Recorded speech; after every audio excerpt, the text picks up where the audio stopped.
Trust me, because एक एक time के बाद दैट पैसा will not really matter, because see हम पैसे को कैसे देखते हैं। देखो, मैं सुबह उठा, फिर मैंने ये किया, वो किया, वो किया, वो किया, एंड देन शाम हो गई। इसी तरीके से महीने में 30 दिन है, और उन 30 दिन को जीने की एक कॉस्ट है जो मेरे को पे करनी ही पड़ती है ना, चाहे वो खाना हो, चाहे मुझे नए कपड़े पहनने, मुझे फ़ोन रिचार्ज कराना है, मैंने गाड़ी में फ्यूल डलाना है, what ever it is, that is the basic income जो मेरे को उस लाइफ को कंटिन्यू करने के लिए चाहिए। देन देर इज़ ना लिटिल बेटर एस्पिरेशन। मैं एकदम वो एकदम हवाई ऊपर की बात नहीं, बट जहाँ पे मैं हूँ वहाँ से मे भी मैं थोड़ा ऊपर जाना चाहता हूँ, then that's another place. The moment you reach there, उसके बाद तुम्हारा पैसे के साथ ना रिश्ता बहुत डिफरेंट हो जाता है। तुम you will C a lot of time कि बहुत लोगों के साथ क्या होता है कि and specially in case of lottery ये होता है, सडनली उनके पास ठीक ठाक पैसा आ जाता है ना, लॉटरी जीत के। एंड देन उन्हीं लोगों को जब तुम साल बाद, 2 साल बाद, 3 साल बाद, ऐसी बाय द वे इंटरनेट ऐसी स्टोरी से भरा पड़ा है। You go out there, search about these people, वो अच्छा खासा लॉटरी जीता, एंड देन कुछ सालों बाद वो जिस कंडीशन में पहले था वो वहीं पे पहुंच गया, और मे बी उससे भी उससे भी थोड़ा नीचे चला गया। बोल ऐसा होता क्यों है? ऐसा इसलिए होता है बिकॉज़ जब हमारे पास कुछ अच्छे गोल्स नहीं हैं जो पैसे से ऊपर है, या फिर लेट्स से कि हमने कुछ बिजनेस गोल्स नहीं रखे हुए और हम सिर्फ और सिर्फ प्रॉफिट गोल्स लेके बैठे हुए हैं, तो जो जर्नी है ना वो उतनी शॉर्टन होती चली जाती है। मेरी स्ट्रॉन्ग रिकमेंडेशन ये है हर एक पार्टनर को यहाँ पे कि पर्सनल गोल सेट करने से पहले वो अपने ना बिजनेस गोल सेट करें।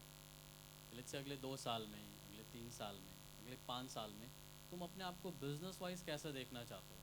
And when I am saying business, मैं सिर्फ और सिर्फ तुम्हारे रैंक की बात नहीं कर रहा हूँ, कम्युनिटी की बात भी कर रहा हूँ, कितने स्टेट्स की बात मैं कर रहा हूँ, कितने पिन कोड्स की मैं बात कर रहा हूँ, कितने ऑर्डर्स होने चाहिए, कितना रेवेन्यू जनरेट होना चाहिए। Set some these sort of goals अपने आप के लिए, and then you will see कि बिजनेस को करने में मज़ा ही नहीं बल्कि एक एक्साइटमेंट भी रहेगी।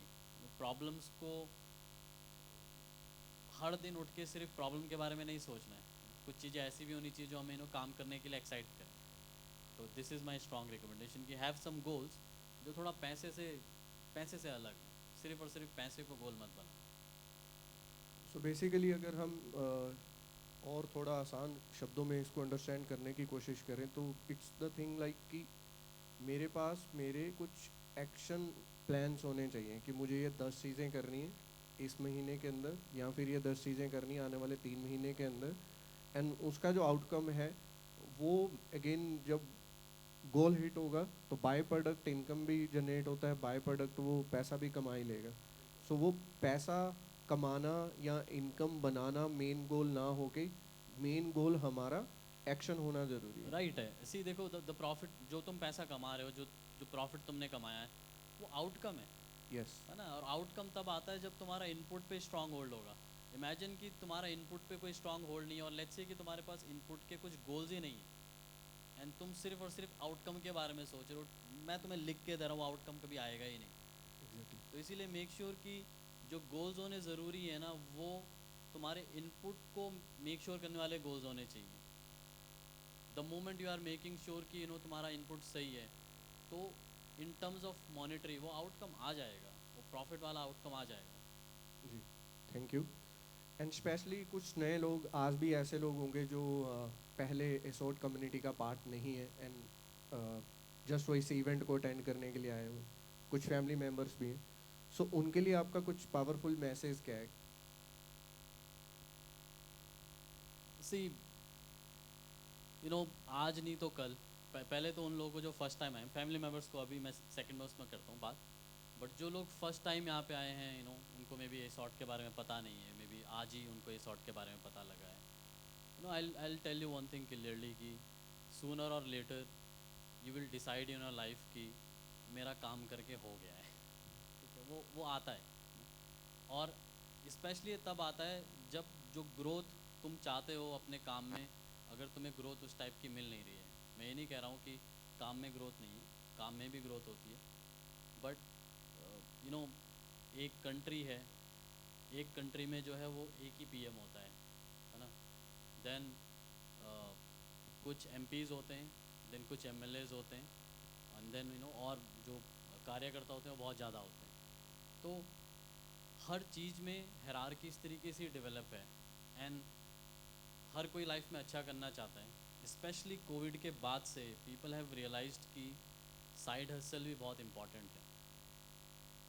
और जी मुझे नहीं पता कि आज if you are here for the first time, यहाँ से इस इवेंट से जाने के बाद तुम क्या डिसाइड करोगे ए शॉर्ट के बारे में, कि तुम ए शॉर्ट करना चाहते हो, कैसे करना चाहते हो। बट मेरी स्ट्रॉन्ग रिकमेंडेशन ये है कि साइड हसल होना बहुत ज़रूरी है। एंड सिर्फ़ और सिर्फ मैं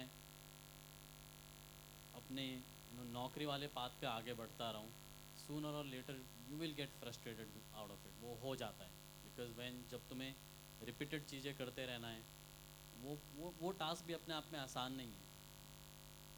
तो this is what I would say to those people. And I strongly believe कि हर इंडिविजुअल, स्पेशली यहाँ पे जो हम यंग जनरेशन है, थोड़ी देर पहले हमारे सुनील सर ने बोला है कि हम फ्यूचर है इंडिया का, एंड ये फैक्ट है। आज के टाइम पे तुम इंडिया की एवरेज एज निकाल के देखो, इट्स अराउंड 28 के करीब, 27 28, this is the average age India की। एंड इस हॉल के अंदर बैठे हुए हो सकता है एवरेज की एज जो है वो 27 से भी थोड़ा नीचे हो जाए, मे बी 25 पे हो जाए, मे बी 23 पे हो जाए। The moment the way we are growing, ये जो एवरेज एज है ये अगले मे बी 5 साल में इस एज पे आ जाएगी, जो वहाँ पे मे बी 25 के करीब इस ब्रैकेट के अंदर ही आ जाएगी। तो एकदम सच बात है कि these are the people who will be defining future of India, including us. तो मेक श्योर कि वट एवर स्टेप तुम लो वो तुम्हारे फ्यूचर की तरफ होने बहुत ज़रूरी है, और सिर्फ मॉनेटरी टर्म में नहीं। बिकॉज पैसा इज़ समथिंग जो उसको कमाने के 3600 तरीके हैं, but building business is something जो जो सिर्फ और सिर्फ पैसे के लिए नहीं है। बिज़नेस करने का भी एक अपना ही मज़ा है। तो ये मेरी स्ट्रॉन्ग रिकमेंडेशन है कि think for the future what you want to do, and then commit yourself. Coming to parents, first of all जितने पेरेंट्स यहाँ पे आए हुए हैं, थैंक यू वेरी मच। एंड मुझे ध्यान है कि अ लॉट ऑफ टाइम जब भी किसी पेरेंट के बच्चे बिज़नेस स्टार्ट करने जाते हैं तो उनको घर से ना बहुत चैलेंजेस फेस करने पड़ते हैं, है ना। और वो चैलेंजेस इसलिए नहीं है कि उनके घर वाले चाहते हैं कि भाई उनके घर वाले उनको निकज्जो समझते हैं, वो चैलेंजेस इसलिए नहीं है। A lot of time what happens is, अगर कोई फैमिली ऐसी है जिसमें दादाजी जो थे वो सर्विस में थे, फिर पापा भी सर्विस में चले गए, एंड देन जब उनका बेटा या उनकी बेटी कुछ अपना बिजनेस करने के बारे में बात करती है या करता है, तो उनके दिमाग में ना पहली एक इनसिक्योरिटी क्रिएट होती है।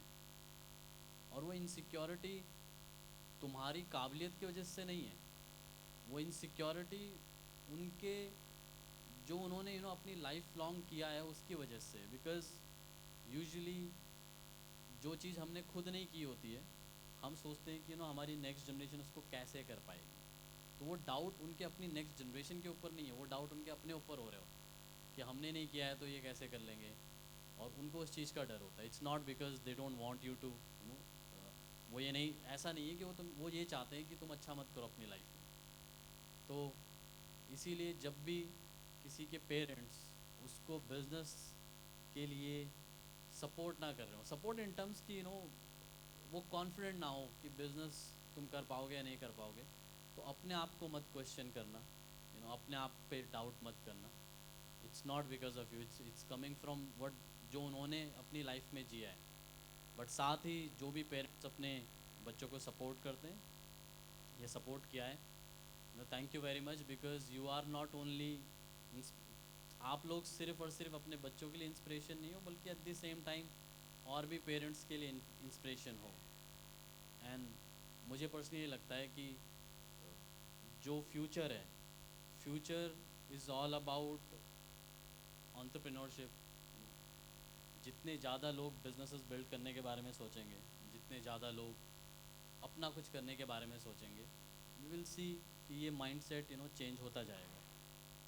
सो yeah, thanks to all the parents जो यहाँ पे आए हैं और सपोर्ट कर रहे हैं अपने बच्चों को. Thank you.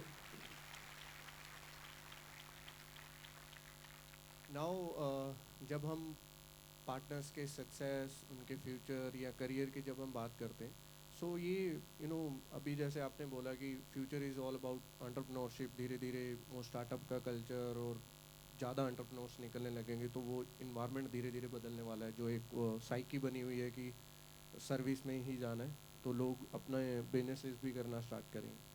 So coming back to the point कि अगर बहुत क्रिस्प लाइन में अगर आपको बताना हो कि एसोर्ट का विज़न क्या है, तो हम कैसे देखते हैं एसोर्ट कैसा होगा आने वाले 5 साल या 10 साल में.